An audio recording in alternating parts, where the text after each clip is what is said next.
किशोरी जी सब सखियों के साथ में आज यमुना पल्ली पार दही बेचवे के काजे गए हैं। बंधुओं, यही व्यापार था हम ब्रजवासियों का पहले, और कोई व्यापार नहीं है। ठाकुर जी भी नंद बाबा को बड़े पैमाने पे घी दूध दही का व्यापार, वहां वृषभानु जी का भी यही व्यापार है। तो किशोरी जी स्वयं तो दही बेचने नहीं जाती, पर सब सखियां जाती हैं, तो किशोरी जी सोचे पूरे दिन अकेली मैं कहा करूंगी, तो मैं भी इनके संग चली जाऊं। तो आज सब सखियन के संग दही बेचन के काजे सब गोपी जा रही हैं और किशोरी जी उनके साथ यमुना पल्ली पार गई। अब यमुना पल्ली पार गई, वादना ऐसा योग बनो कि कोई दही खरीदे वारो आयो ही नहीं, दही विक्रय भयो ही नहीं। शाम को समय है गयो, किशोरी जी ने सब सकीन से कही, अच्छा अब चलो, वापस चलो, ज्यादा रात्रि है जाएगी, विलंब है जाएगा, कीर्ति मैया फिर बहुत डांटे, चलो वापस चलो। जैसे ही वापस जावे को तैयार भई, यमुना जी के तट पर पहुंची। मंदम मंदम सूर्य अस्त हो चुके। आज जैसा नौका विहार के समय मौसम या सूर्य का स्थिति होगी, वैसा ही बिल्कुल सूर्य अस्ताचल को चले गए। धीरे धीरे अंधेरा हो रहा था। किशोरी जी सब सकीन ते कह रही, अरे जल्दी करो, जल्दी कोई नौका की व्यवस्था करो, पल्ली पार चलें। हे श्यामाजू आप विराजो, हम देखें कोई नौका मिले तो आपको बताएंगी। सखियां सब ऊपर चढ़ चढ़ करके और महाराज यमुना के तट पर देखें, पर दूर दूर तक कोई नौका दिखाई नहीं दी। हे श्यामाजू, आज तो श्री यमुना जी ने हमारी परीक्षा ले ली है, दूर दूर तक एक भी नौका नहीं है और ना ही कोई नौका चलावे वारो दिख रहा है। हे श्यामाजू कहा करें? अरे ऐसे मत करो, कीर्ति मैया बहुत डांटेगी। अरे पिताजी बड़े व्याकुल है रहे होंगे, मुझको जल्दी पहुंचना है घर, मैं काई को आ गई तुम लोगन के संग, आज ना आती तो ठीक रहतो। अरे जब जमुना पल्ली पार जाना हो तो मैं क्यों आई, वहीं के वहीं रही आती। बेचारे पिताजी ढूंढ रहे होंगे, चिंता कर रहे होंगे, कहां चली गई श्यामा। अरे आप चिंता मत करो, हम फिर से देखें कोई नौका मिले तो। सखीन ने जाकर के फिर से देखी। इतने में ही एक नेक्सी सी नौका में, और नेक्से से गोपाल जी बढ़िया सुंदर वस्त्र पहने, ऊंची धोती पहने, सिर पर ढांटो बांधे, छोटी सी अपनी नौका वहीं अकेले ही चला रहे। जग नैया हमारे, कितना सुंदर भाव है। ये जग हमारी नैया है, ठाकुर जी कह रहे हैं, ये जग ही मेरी नौका है। जग नैया हमारे, नैया में हम हैं और हम में संसार।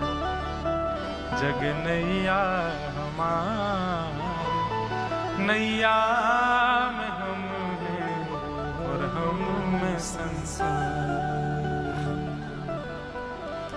ठाकुर जी अपनी नौका चला रहे हैं, छोटी सी नौका, नेक्से से बटुआ से ठाकुर जी। इतनी बड़ी नौका है कि ठाकुर जी जैसो एक और आ जाएगा, बस से ज्यादा जगह नहीं है नौका में। अकेले ठाकुर जी चला रहे हैं। इतने में ही गोपी ने ऊपर से देखो, थोड़ी थोड़ी शाम ढल गई है और शाम ढलवे पे नौका तो दिख रही है, लेकिन नौका चलावे वालों ना दिख रहा। ठाकुर जी शाम में विलीन है गए। अरे श्यामाजू एक नौका तो दिखाई दे रही है छोटी सी, और वह नौका में गदमदरा सो छोरा और बैठो है। गदमदरा समझे? गदमदरा मतलब रे जाके अंग प्रत्यंग नेक नेक हड्डी से उभर गए हों, नेक नेक भारी भारी है गए, वहां को गदमदरा के। सब सखी बोली एक नौका तो दिख रही है, वहां में गदमदरा सो एक छोरा दिख रहा है। श्री जी बोली कछु करो, कैसी करो, कोई भी उपाय करो, नौका बुलाओ, मोकू जल्दी वृषभानु जी के पास पहुंचना, मैया बाबा बड़ी चिंता में होंगे। ये सबसे पहली नौका विहार है श्यामजू की, ठाकुर जी की और श्री जी की। आप चिंता मत करो, हम अभी बुलावे। सब गोपी गई। गोपी जाकर के सब अटारी चिल्लाने लगी, ओ मल्हा के, ओ नाव चलावे वाले, जल्दी अपनी नौका लेके आ यहाँ पे। ठाकुर जी धीमे धीमे नौका चला रहे। नौका चलाते चलाते रुक गए और रुक करके एक बार देखी और देख करके फिर दूसरी तरफ देख करके अपनी नौका चलाने लगे। गोपी बोली बड़े अहम में बैठो ही तो नौका वारो, देख क्यों मुंह फिर ले अपनो। ओ भैया नौका वारे, ओ मलाके, नेक अपनी नौका लेके आ जल्दी इत पार, हमारी शामाजू पार करेंगी। ठाकुर जी बोले पहले तमीज से बोल ले, मलाके चिल्ला रही, कोई मलाको थोड़ी हूं मैं कोई नाव चलावे वाला हूं यहाँ पे। जी मेरी नौका है, मेरी खुद की नौका है, मेरे बाबा ने छोटी सी मोकू बनवाई है, या मैं बैठ के कभी कभी जमुना जी की सैर करूं मैं, कोई आर पार करवे वारो कोई मला ना हूं मैं। कहां ते आ गई है जन जोर जोर चिल्ला रही मलाके। ठाकुर जी की बात सुनकर के गोपी बोली अरे जे तो मान कर रो है, रूठ रो है। दूसरी गोपी बोली अरे कैसे हो श्यामाजू को पार करनो भैया, दूसरी नौका दिख नहीं रही है, जय को बुलाओ, ने प्रेम से बुला लो। गोपी सब कहने लगे अरे मलाके, ओ गदमदरा से कारिया, अपनी नेक्सी सी नौका लेके इतकू आजा। प्रेम से जब बुलाने लगे ठाकुर जी बोले नेक देख के तो आऊं कहा है रो, चल दो। अब नेक्सी सी अपनी नौका ठाकुर जी वाकू लेकर के, और कभी तो वह खूब तेज गति से चलाने लग जाएं, और तेज से चलाते चलाते कभी कभी ठाकुर जी रुक जाएं, पतवार को धर दें और अपने हाथ पामन ने फैला के वही में सो जाएं। गोपी के अरे नेक जल्दी कर ले, बीच बीच में कहां रुक जाए करे। बोले मेरी नौका, मेरे बाबा ने मोकू बनवाई है, मैं कोई मजदूरी ना कर रहा हूं, जब मन होगा तब आऊंगा पल्ली पार। खूब ठाकुर जी कभी नाचने लगे, कभी गाने लगे, कभी उछलें, कभी सो जाएं, धीरे धीरे करके नौका लेके आए। सखीन ने जाकर के कही भैया हम कोई 7-8 गोपी हैं, दही बेचन के काजे या गांव में आई हैं जमुना पल्ली पार, अब दूर दूर तक कोई नौका दिखना रही है, शाम ढल रही है, नहीं भैया तू कृपा कर दे हमें पल्ली पार पहुंचाए थे। ठाकुर जी बोले पहले तो दूरी ते बात कर, मां कोने में चली जा, आ रही है चढ़ रही मेरी नौका में, ऐसा मोटो ताजो तेरो शरीर चढ़ गई नौका टूट जाएगी मेरी। और तुम कितनी सखी बताई? बोले 6-7 सखी हो, सबरी बैठ जाओगी, कहां लोगो मेरी नौका को। बोले अरे भैया मान जा, आपत्ति काल में तो इतना कर ही सके, हम सबरी लटक जाएंगे, कोई यहां लटक जाएगी, कोई पल्लंग को है जाएगी, बैठा के न पार कर दे। ठाकुर जी बोले मैं ना कर रहा हूं पार। अब यहां ठाकुर जी की सखियों से थोड़ी ऐंठ तो चली रही थी। अच्छा एक बात है, हम श्री राधे जू के बल अभिमानी, किशोरी जी के उपासकों का लक्षण क्या है? जो हमारी श्री जी के उपासक हैं उन लोगों को लक्षण क्या है? श्री राधे जू के बल अभिमानी, किशोरी जी के बल को अभिमान जिनको रहवे, वो कैसे रहवे? बोले टेढ़े रहे मोहन रसियासों, बोलत अटपटी वाणी। हमारी श्री जी के उपासक जो है ना, वो ठाकुर जी से सीधे मुंह बात ना करें। किशोरी जी के उपासक लाला के पास जाएंगे और जाकर के ऐसे बात करें जैसे लाला कोई है ही, कछु है ही ना है। ललता विशाखा आदि सखी, इनकी हमेशा जब देख लो तब ठाकुर जी से इनकी भेड़ होती रहे, ठाकुर जी से लड़ती रहे। मैं जब देखो ठाकुर जी की नोक झोंक चल रही है, मैं अपनी नाम में ना बैठाऊंगा, और जैसे ठाकुर जी अपनी नाम में बैठ के जान लगे, सबरी नाम पकड़ ले, अरे अरे तेरे हाथ पांव जोड़े भैया मत जावे। वार्तालाप चल रही है। अच्छा अभी तक सखियों को पता नहीं है कि श्याम सुंदर ही है, थोड़ा भेष बदल के आए ठाकुर जी। इतने में किशोरी जी ने मन में विचार किया, इतनी देर है गई, ये कहां बातचीत चल रही है ना, चल के तो देखूं। तो हमारी यमुना जी में अब तो बिल्कुल ही खत्म हो गए, हमने बचपन में देखे श्री यमुना जी के किनारों पर ऐसे ऊंचे ऊंचे टीले होते रेत के कि यमुना स्नान कोई कर रहा है तो आपको दिखाई नहीं दे सकता रोड से। तो वह टीले के पीछे से श्री जी अब चढ़ करके आ रही हैं वहां की तरफ, और जैसे ही टीले के ऊपर किशोरी जी पधारी, लड़ते झगड़ते ठाकुर जी ने एक दृष्टि से नेक श्री जी को देखो। श्री जी को देखते ही ठाकुर जी की ना हाँ में परिवर्तित होने लगी। ए भैया तेरे हाथ पांव जोड़ रहे ने, पार कर दे। अच्छा अच्छा अच्छा ठीक है कर तो दूंगो, लेकिन पहले मोकू सबरी सखी आके दिखाओ तुम्हारो शरीर कैसो है। और तुम्हारो कहीं वजन ज्यादा भयो तो मैं ना बैठाऊंगा अपनी नाव में, मेरी बाबा ने बनवाई है मेरे काज नाव, ऐसे थोड़ी सबन को बैठा लूंगा। सब सखियन में राधे जू प्यारी, मोहन के मन को लुभाए गई रे। आहा, सब सखियां आई और किशोरी जी तो वहीं पीछे खड़ी हैं, वो स्वामिनी है, वो अपनो थोड़ी बतावेंगी कि मेरो अंग प्रत्यंग, मेरो शरीर कैसो। सब सखी आकर के कह रही हैं, ठाकुर जी सबन को देख के, तू तो बहुत मोटी है, कौन है जा तो ना, तू तो डूब के जाइयो। और सुन, तू पल्ली पार जाग करेगी का, तू डूब ही जाए में, इतना भारी शरीर लेके डोल रही है, ब्रजमंडल पे श्रम दे रही है तू, चल पल्लंग को है जा। दूसरी गोपी आई, बोले बड़ी बूढ़ी है गई, अब तेरे बाट निहार रहे हैं वहां पे, शमशान चली जा तू तो यहीं से सीधी, कहा करेगी पार जाके।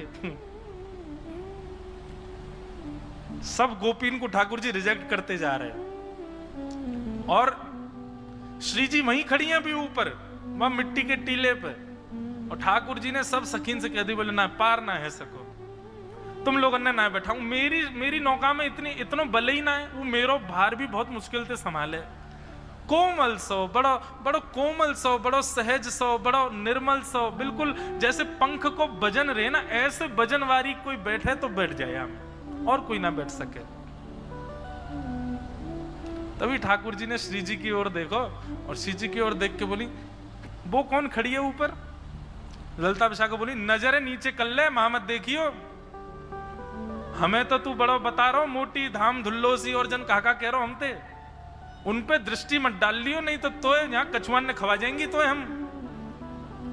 अच्छा, मोए लगे तुम सबन की स्वामिनी जई दिख है। बोले हाँ हमारी स्वामिनी है, तो सुन तू भी यहीं बैठी रहो, अपनी स्वामी जी को यहीं बैठाती रहे, मैं तो जा रहा हूं नाम में बैठ के। और जैसे ही ठाकुर जी जाने लगे, ललिता विशाखा दौड़ी, अरे ना तू तो बुरो मान जाए लाला, बुरो काई को मानना है, अरे हम तो इतने प्रार्थना ही तो कर रही है, तू नहीं मानेगो, देख दूर दूर तक कौन अबला नारीन को ऐसी रात्रि में कौन छोड़े। ठाकुर जी बोले, मैं भी तो अबला पुरुष हूं, मैं हूं तो अकेलो ढूल रहा हूं, मेरे अम्मा बाबा वो मेरी बात निहार रहे हैं घर पे, ऐसे तो ना रहूंगा, मैं हूं जा रहा हूं मेरे घर। बोले देखो एक ही बात है, बैठेगी तो केवल वो ही बैठेगी और कोई ना बैठेगा, या नौका में और कोई को ना बैठाऊंगा मैं। ललिता विशाखा एक दूसरे को मुख देखने लगी, सब सखी बोली कहा करें, बोले किशोरी जी के पास चलो, सब श्यामा जी के पास गए। श्यामा जी बोली कहा भयो इतनी देर क्यों लग रही है जी, कहा कह रहा है? बोले किशोरी जी यूं कह रहा केवल आप पे बैठा है वो। श्यामा जी बोली अकेली तो मैं नहीं जाऊंगी, मैं या जानू ना जानू, और याके तो मैं देखियो कैसे टुकुर टुकुर निहार रहा हूं मेरी, और मुझे तो बढ़िया ना लग रहा हो, याके मन के आशे बढ़िया ना है, मैं ना जाऊंगी अकेली जाके संग। और ललिता विशाखा तुम दोनों उनको मेरे संग या मारे छोड़ोगे हो, मेरी रक्षा सुरक्षा करो, तुम अकेली भेज दोगी मोया के साथ? ना श्री जी हम अकेली ना भेजेंगी, हम तो बस यूं चाह रही हैं आप राजी है जाओ, नौका में बैठ जाओ, जैसी पहली पतवार मारेगो नेक नौका भीतर जाएगी, हम दौड़ लगा के हम कूद जाएंगी वही में, हम सब भी पकड़ पकड़ के फिर कहां छोड़ेगो, लेके जाना ही पड़ेगा पल्ली पार, हम भी आ जाएंगे, लेकिन पहले आपको बैठना पड़ेगा नेक। किशोरी जी बोली ठीक है तुम्हारी इच्छा है तो मैं चली जाऊं। और किशोरी जी नीचे उतर करके आई, और ज्यों ज्यों समीप जा रही हैं किशोरी जी एक बार आंख उठा के देखें, और ठाकुर जी को देख के फिर अपनी नजर बदल लें, फिर देखें फिर नजर बदल लें। किशोरी जी समीप पहुंची, ठाकुर जी बोले क्यों नजर हटना रही ना मोते, कहा बताऊं ऐसा मलूक हूं मैं, जो देख ले वो देखते ही रह जाए। ललिता विशाखा बोली ए तू सुन, तू बात ने मत बनावे, बस जा काम को आ बाइक कर दे, हमारी शीजू को बैठा नौका में और पार कर दे पल्लंग को। ठाकुर जी बोले पहले एक काम होएगा। बोले अब कहा होएगा? बोले जो तुम्हारी श्री जी हैं इनके पामन में बड़ी धूल मिट्टी लग रही है, पहले मैं इनको साफ करूंगा। अरे भैया अकेले इनको वजन सह सके मेरी नौका, इनके पामन में धूल मिट्टी लगी है, या को वजन यदि मेरी नौका में गयो तो डूब जाएगी। ललिता विशाखा बोली ये सब तो तेरे बहाने हैं, स्पर्श करवे के हम सब जाने ना है, तू सकलती पता चल लो कैसा है। लंपटता के पूरे लक्षण है तो में। ठाकुर जी बोले तो फिर ठीक है चली जाइयो, पार में जा रहा हूं। बैठन लगे नौका। अरे नहीं नहीं नहीं, तू तो बुरो मान जाए लाला, आजा आजा। कहा करना? बोले चरण धोऊंगो, मैं ही धोऊंगो, तुम सबरी दूर नहीं हो, अकेलो धोऊंगो। श्री जी तो पीछे हट गए, बोले मैं नहीं स्पर्श कराऊंगी याते। ललिता विशाखा बोली श्री जी देखो दूर दूर तक कोई नौका नहीं है, एक ही नौका है।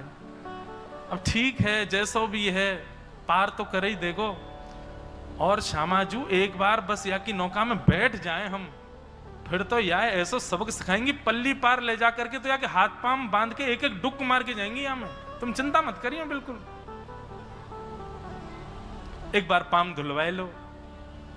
श्री जी आके खड़ी है गई। ठाकुर जी ने सुंदर एक स्थान नियुक्त किया, गड्ढा करके वहां में श्री जी को एक चरण भर दियो। यमुना जल भर के ला रहे हैं और अपने हाथन से ठाकुर जी श्री जी के चरण स्पर्श करके धो रहे हैं। आज जिनका हम चरित्र भाव सुन रहे थे श्री परमानंद दास जी, उन्हीं का एक पद है सुंदर। बंधुओं,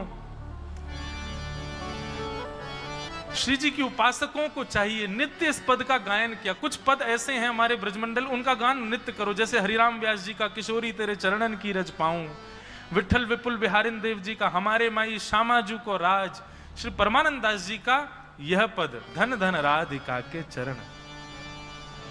बहुत सुंदर भाव। ठाकुर जी अपने हाथन से किशोरी जी के चरण धो रहे हैं। ये लीला मैंने एक ही बार कही है पहले, उसके बाद आज ही श्री दत्त धाम में कहने का अवसर मिल रहा है। बड़ी प्यारी लीला है।